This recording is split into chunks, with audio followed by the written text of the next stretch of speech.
You may recognize this contraption as my camera glide track thing that I made out of scrap plywood and some broom handles.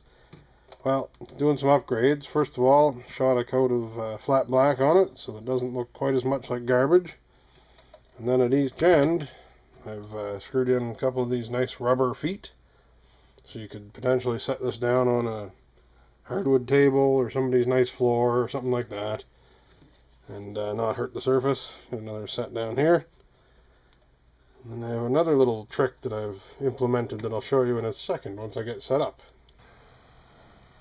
Here's the next component. It's actually a tripod for a cheap telescope that, as per usual, I've dug out of the garbage. And I've put a chunk of plywood across the top there where the scope would have mounted. The scope was all beat to snot. And that gives me a really flexy kind of head adjustable mounting flat spot.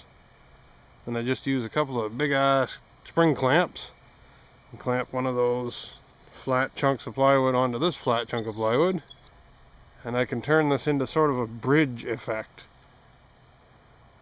where the camera can glide from this adjustable height surface to some other random surface out in the wild, and I'll show you in a second. So here you go. I have the one end of it on the bumper of the car with those little rubber feet so it doesn't scuff anything up. Not that this car really matters, but just for an example. And you can do a nice little bridge across here, and I'll throw in some example footage.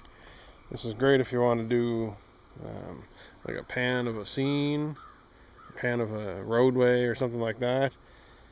You can throw this end up on a guardrail and adjust this end to match, and you can have a nice level spot to pan instead of always having to set it down in the dirt.